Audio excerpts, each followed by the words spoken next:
Welcome back, guys, to another Gekishin Squadra video. Today, we're going to be doing a tier list for Season 0. We have almost 200 matches played with a pretty much 56% MVP rate. We are absolutely locked in. And with that being said, we have a lot of experience with every character on the roster. We do have every single new character, old character, everything in between. So with that all being taken into factor, we're going to go ahead and get into the tier list. All right, boys, we're going to do this like we did it last time. We have the tier list already here, since most of you are just going to click to the end to see it anyways. So there you go. The tier list is there. So we're going to go ahead and just talk about it. First off, we're going to talk about the not a character list. That is going to be Frieza and Bojack. Again, I will preface, I don't think any character is unusable. If you play well enough with them, you can make use of them. You will be good.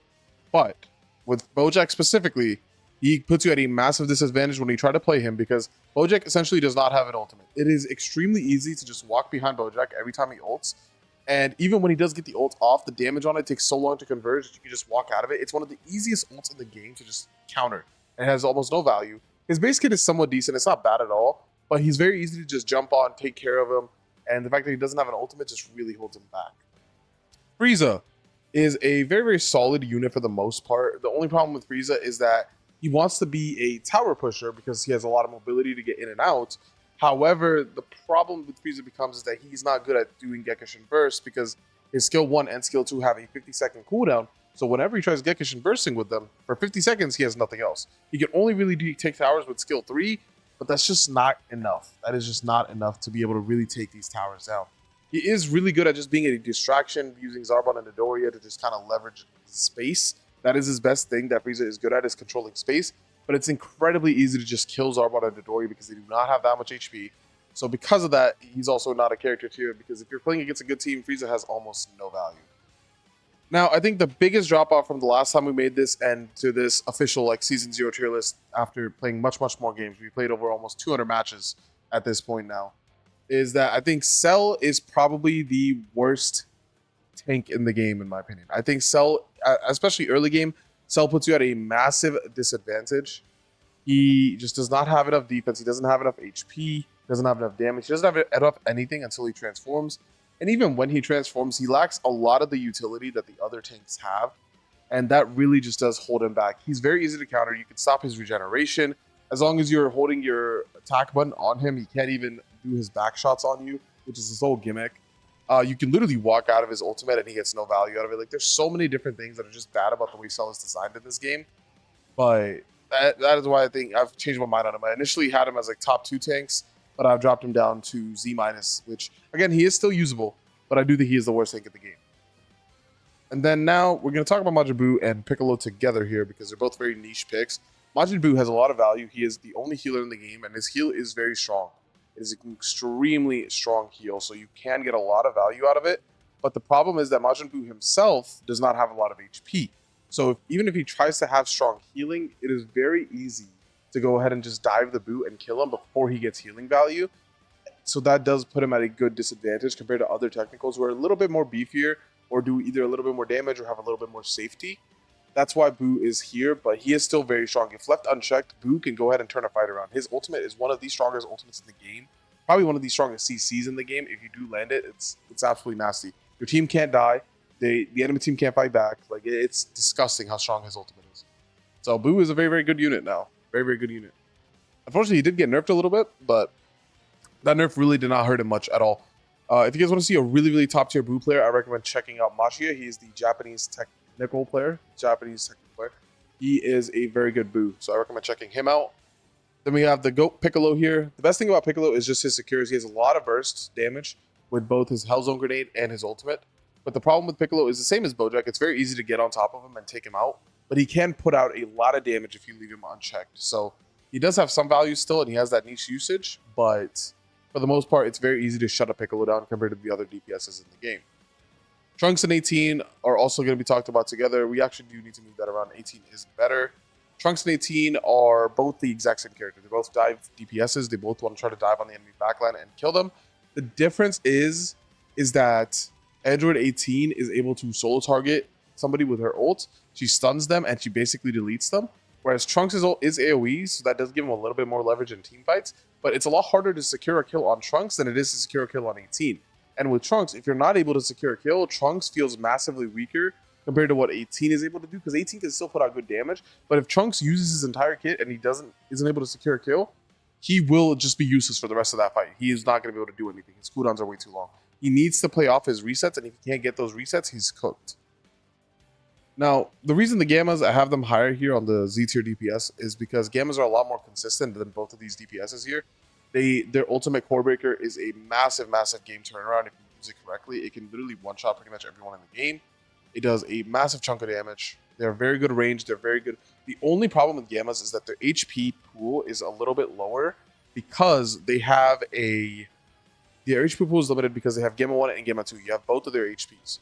So because of that, their individual HP pool is a lot lower, so you have to play smarter with them so you don't accidentally lose one of your Gammas, because if you lose a Gamma, you lose a skill. If you lose a skill, you're at a massive disadvantage because everybody else is going to have 3 skills in the game. That is why you got to keep that in mind. Now, Baby has been gutted, right? Baby has been gutted. He's been nerfed very heavily. But, Baby is still a very strong character. You just have to respect the fact that he's not going to be able to make a character immortal. You have to play more around what his individual strengths are with his CC and his damage. Still has strong healing, but you got to be very, very careful because now he's not able to keep you immortal. So accordingly to that, you have to play a DPS that can somewhat kind of self-peel, right? Because you're going to be in a 2v1 situation once he possesses you. So you need to be able to peel and kite, and that's where characters like Piccolo or Oob will be very strong alongside Baby because they can peel for themselves.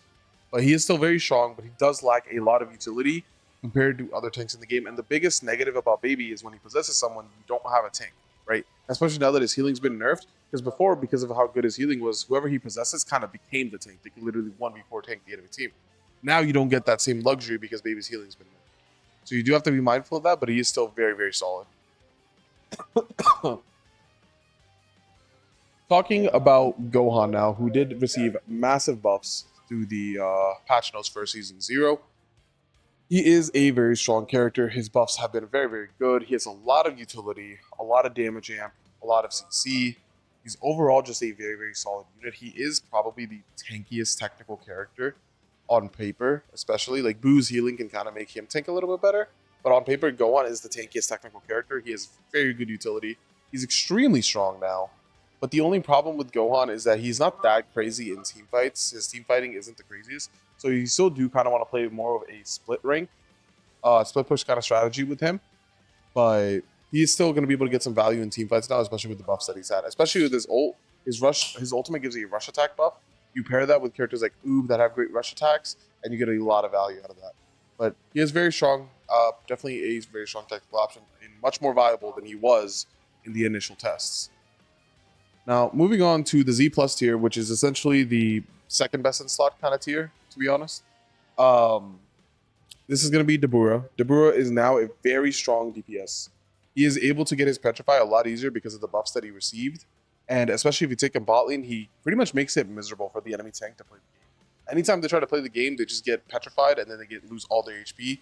And playing without a tank is very hard to do. So he's very good at isolating the tank, putting them farther behind the lane. So if you're having, especially if you have an inexperienced tank that doesn't understand how strong Dabura is in the bot lane, you will not get a lot of value. But the other buff that he got was the HP increase. He has a lot more HP starting out, so you have to respect him a lot more. And he's able to just really just shut down enemy tanks. And if you get a lead and you push your lead strong with Dabura, them not having a tank is a massive detriment. No tank means no space, no front line. You can't push up. You have to respect their tank constantly. Like, there's a lot of different things that go through that. So Dabura is very strong as a DPS, but you do have to learn him. He has a strong learning curve because of his Petrify, and that being a kind of unique mechanic to him. Now, we'll talk about Krillin and Hit together here because they are the last two technicals before we get to the best technical of the game. And the reason Krillin and Hit are here is because they both provide a little bit of different things, but they're very similar in that they have a lot of strong utility, right? Hit has utility through his blind, especially on his ultimate, and Krillin has utility through his solar flare as well as his smokes. You could argue either or, whether Hit is better or Krillin is better. They both have different things that they provide. Hit is better at pushing towers, Krillin is better at team fighting. Krillin has a much stronger ult in terms of just damage output while still having utility. His bombs can pick off people, his bombs can do nuclear damage. But the difference is, if you fight a good player, Krillin's bombs are destructible, whereas Hit is always going to be able to get his massive value. His invisibility and his stunning and his ultimate, he's always going to have that value. So I feel like the reason I have Hit higher here is because it's easier to counter a Krillin than it is to counter a Hit.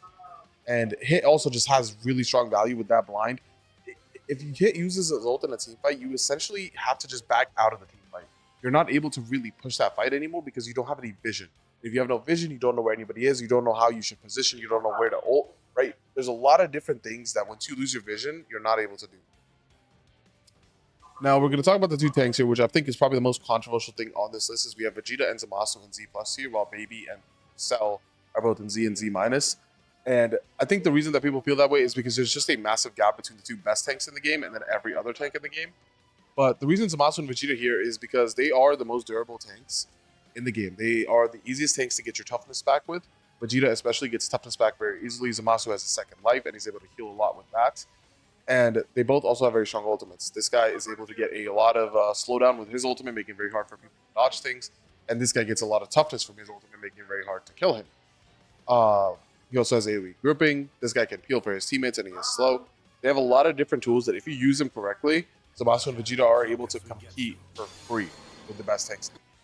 But again, you have to respect that Khalifa and Cooler currently are just a kind of a grade above everybody else in the game in terms of tanking. The last character to talk about in the Z+ tier is going to be Daima Goku Mini. This guy, I initially had him lower, and I said that if you learn him, he would be higher in the tier. Now I've been playing him more, and I'm not going to lie, he's really not that hard. He is actually really, really simple. It's really just positioning and using your bomb effectively with your Glorio, and you get just massive value out of that alone. So that's why we did go ahead and move him up, because he's actually a lot easier to use than I thought he would be. I thought he would take a lot more skill, but he really does not take that much more skill. He is actually a pretty simple to-the-earth character. It just kind of took a little bit of figuring out for people to kind of figure out how you want to use him. But now that they have, I think Daima Goku is a very, very strong DPS. He has a very good secure. He has very good burst damage. He has very good DPS over time. He has a very strong ultimate. There's a lot of different things with Daima Goku that are just extremely, extremely strong. And if you learn him and you master him, you could definitely be one of the best DPS players in the game. Now, moving on to the best in role slot, we're going to talk about 17 first. 17 is just, he has everything that you could want in the technical character. He has shielding for your team. He has the ability to split push. He has an ultimate that can counter other ultimates. He has an ultimate that applies anti-heal. He has a movement speed buff. He has a movement speed debuff. He has a stun. Like, there is just so much utility there, so much damage, so much, literally everything. He's just a very overall great character that you can go ahead and use, which is why we have him as the best technical in the game. Now, we're going to talk about Oob and Kill together, and we'll talk about Goku separately. The reason Oob and Kill are going to be talked about together is because I don't think you can argue Goku as not the best DPS, but you could switch around Oob and Kill however you see fit. So that is why we are going to go ahead and talk about Oob and Kill first. Oob is one of the most efficient DPSs at peeling for himself, and he is very strong for that. And he also does have a lot of burst damage. His ultimate is very good secure. It's very quick. It does a lot of damage. The main issue with Oob is that in laning phase, he doesn't have a lot of secure because none of his skills are like burst damage skills like a Kamehameha, a Hammer Fist, or KO skill 1. So in lane phase, Oob is a little weaker, but he scales super well into late game. As long as you make sure you're just farming, you're maintaining your lead, you're back farming, he's able to scale really well into late game. And if you make it to late game, Oob is one of the best, if not the best DPS in the game. Now, moving on to Kale. Kale has one of the strongest secures on her skill 1. It is extremely powerful, overtuned as fuck. It should get nerfed. It does way too much damage, especially paired with her skill 3. Her skill 2 is essentially useless. You don't really need it. And then the other thing too is her ult gives her a lot of bonus HP. If you guys saw if I was streaming earlier, you guys would have seen the clips of me literally tower diving people with Kale because she has so much HP. It's extremely ridiculous how much HP she gets. And it's very hard to deal with that if you don't have like an ultimate or anything. So especially if you know your enemy team's cooldowns, if you can manage your kill ult with the enemy team's cooldowns, you know they don't have anything to counter you, she can literally team wipe by herself for free. There's nothing they can do to stop her. Moving on to Super Saiyan Goku. The reason he's the best DPS character in the game is because he was overtuned in the network test. He was buffed and his damage increased a lot. And now his damage is so ridiculously high that he's able to literally half health tanks to one-shot tanks with just Kamehameha alone. Not to mention his Spirit Bomb, which is like one of the strongest ults in a team fight setting. His Hammer Fist is also very strong as well. There's just a lot of different things that you can do with Goku. And the biggest thing about Goku is he has multiple secures. Kamehameha is a great secure. Hammer Fist is a great secure. His ultimate's a great secure. He has all those different things, right? Kaioken amps him. He gets extra defense. He does more damage if somebody kills one of his teammates. Like there's a lot of different things you have available to you with Goku that you can work with, and the biggest thing about it is that he's incredibly safe. It's very hard to catch a Goku when he has Kaioken and Hammer Fist to jump out. He also has Kamehameha to slow you down. He has double vanish he can take. Like there's so many different tools that Goku has, and that is why he's the best DPS in the character. He's almost, I would say, the best character in the game, but Cooler is just ridiculous. So we'll talk about these two next. The reason I have Khalifa at number 2 is because Provoke is one of the strongest mechanics in the game. Provoke is incredibly OP, because what happens with Provoke is when you get hit by a Provoke, then you will not be able to use a skill or a rush attack on anybody else. All your skills and rush attack will target to that person, which will be Khalifa. And when that happens, a lot of these characters fall apart. Oob is not able to dash away to safety. He gets to dash into Khalifa, right? Piccolo cannot dash away either. Appreciate the sub, Lucky. Appreciate it, man. I'll talk about that in a second. We just got to finish this. And then Khalifa also just Provoke. And then it feels like she also got a damage buff. She did get a 5% damage buff because of her transformation. But she also got, it feels like, a further damage buff outside of that. But she does do a very solid amount of damage, so you do have to respect her. Her tankiness is also ridiculous now. Like, the extra transformation stats and the way her HP was adjusted, she just feels incredibly hard to kill. So she's very hard to kill. Her Provoke mechanic is probably the strongest like debuff in the game right now, besides Cooler. And she's just overall extremely valuable. Very hard to kill even when she uses her ult. She has so much mobility. Just an overall very annoying character to play against and very valuable character. Now, moving on to the GOAT. The one and only Buhler, the best character in Gekishin Squadra. This guy is absolutely insane. He's the only character in the game who, whenever he uses a skill, he gets an iframe. That iframe is able to be used to be able to dodge ultimates, dodge skills, and just anything now and between the moon. You can dodge tower shots with it. You could dodge you could dodge so many things. And then when he gets the dodge off, he gets an empowerment to the rest of his kit. And all those empowerments are very strong. His choke stem does a lot of damage. His laser beam has a lot of bleed damage. And the biggest thing is his AoE gets multiple charges and lasts a lot longer. And that AoE is absolutely ridiculous. You cannot banish in there. You cannot dash in there. It's the biggest lockdown ability in the game. And on top of that lockdown ability, you can pair that with his ultimate, which is the best grouping ultimate in the game. And you can get some crazy combos with that, making it to where you can go ahead and one-shot people with Trunks ult. You can one-shot people with Falcon. Like, there's so many different combos you can do with Cooler because he's just the best teamfight tank in the game. And on top of that, he's able to peel for your team. Because if somebody's constantly trying to dive your backline, like let's say an 18, a Trunks, a Noob, he's constantly trying to dive your backline, you just put up your aura with it being enhanced, and now they can't dash. They can't do anything. They're just forced and stuck there to wait your aura out. And while they're waiting your aura out, you just go ahead and kill the whole team. It's just as simple as that. Cooler is the best character in the game. That is my tier list for Season 0. We'll see how the changes happen with Season 1, what kind of buffs and nerfs we see. I think Cooler is in a good place right now. I don't think he really needs to be adjusted too much. Maybe some minor adjustments. But I think the biggest adjustments that need to happen is Kale Skill 1 needs to reduce damage. Goku just needs some kind of negative to use in Kaioken. He can really just spam Kaioken right now with no negative. So he needs something for that. And I think Oob should definitely get some damage nerfs across the board. He has a very strong amount of damage, especially in late game. Not as much as early game. His early game doesn't need to be adjusted. And I think Bojack's ultimate should just kind of be reworked. Bojack ultimate needs to work. And Frieza's cooldown should be shortened. That is what we need for the Season 1 patch notes. We'll see how that compares. Let me know what you guys' thoughts are in the comment section below. With that being said, this is Kaizer, signing out.